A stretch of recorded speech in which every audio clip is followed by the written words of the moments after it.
if this is still a good enough qualification. I'm joined by education activist and Education for Social Justice Deputy Chairperson, that's Hendrick Makaneta. Thank you so much, Hendrick, for your time and welcome. Thank you very much indeed. Well, my colleague Michael Mavrelia was just sharing some statistics with me earlier on, and he said that 34% of young people with matric are unemployed. Over 50% without matric are also unemployed. So just focusing on the 34% then with the matric, I mean, are we seeing that a matric qualification is more of a confirmation or a guarantee rather that you will get employment? Well, to be honest with you, with the broader challenge that is facing the country, you'll recall that unemployment, poverty and inequality are the biggest challenges that face the country. So therefore, matric learners are not immune from these challenges. So that on its own, it's a pyramid. Because if you look, you have got graduates as well who have graduated with a university degree, but there are those who are unemployed. And as you go down, you'll have matric as well. And the further down you go, it will be disastrous. Those who don't have matric will obviously be the majority. Yeah. So to talk to the quality of the matric certificate, it actually depends on where have you also studied. To what extent have you been able to put an effort? We have got two systems of education in the country, private and public. And of course, those who are in the private schools are doing well, as you have seen with the results of the IEB. And, you also have students who come from poor communities, some of whom have experienced a wide range of challenges with the type of teaching and learning that is taking place in those schools. We have a bigger challenge. I think that the education system still needs to be transformed. Yeah, and just speaking on public education, then so many critics over the years have also criticized this pass mark conversation to say that a certain average, whether it's in the 30s or the 40s, is required for you to, of course, gain your points into entry for a bachelor's degree in varsity. I mean, where do we stand with that? It is a cause for serious concern. And I think that in this case, the authorities, our education system is highly politicized. Politicians are trying by all means to reduce the dropout rates in the system. That is why you also have this policy of progression, where some of the learners are progressed to the next grade, even though they have failed. But at the same time, I think that if you listen to the speech that was given by Professor Volming from Umalusi, mathematics is still one of the challenge, and blame is put on the teachers. Everybody is blaming the teachers that they are not doing well. That is why South Africa, even today, remains at the bottom of the list of other countries of the world in as far as the performance of maths and science is concerned. But I believe that, teachers are a reflection of the system, the education system that also produces them. If you look at entry levels for those who want to be teachers, the requirements there are too low.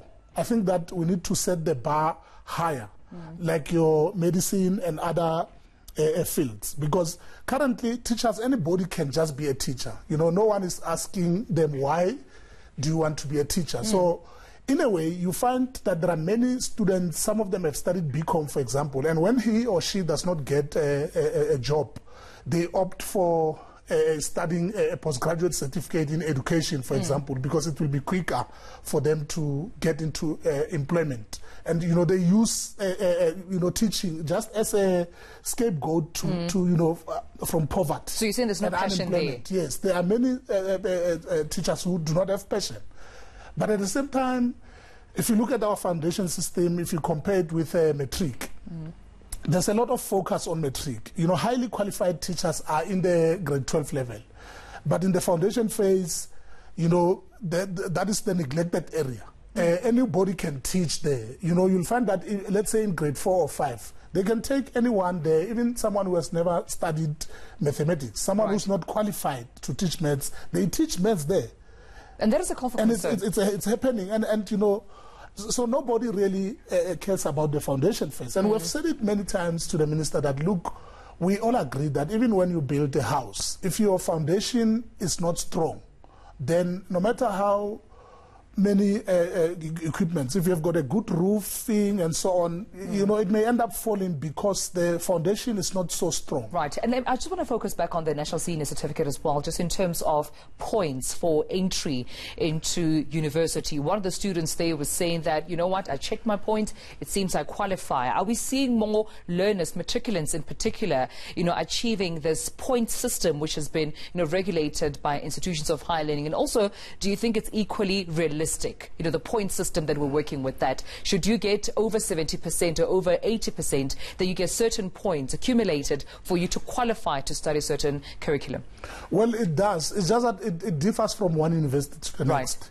You know, the terrain of higher education, you know, they do things different. Each university somehow, because of this policy, you know, this institutional autonomy, you know, you find that at VETS and techies, they will do things differently than at University of Venda, for example. You know, that also talks to the tuition that they offer. You know, at the end of the day, you'll find that if the LLB at VETS is not the same amount, you know, you don't pay the same amount like the learner who's in University of Venda. So the terrain of higher education also needs to be looked at, you know, because a student might qualify at Univen to study LLB. Right. But when the same student with the same report or the same, the same certificate arrives at VETS, they can tell him or her that, no, you don't qualify to study this discipline. So before I let you go, I mean, all stakeholders involved, the Department of Basic Education as a department, you know, student governing bodies, you know, public and private schools, how do you think they can engage to ensure that the person who's at the center of all these marks and certificates, which is the matriculant, the learner, is not disadvantaged? I think that, you know, they need to, for example, last week we already called on this board. We have got about five boards. The IEB, you have got Sakai, you have got the DBE, you also have the DHET, and then the other one as well, the benchmark one. We need to amalgamate all of these different bodies to make sure that when Umalis looks at the results for quality assurance, they do do the quality assurance on one body. As it stands now, there are adjustments that have been made for mathematics in the IEB.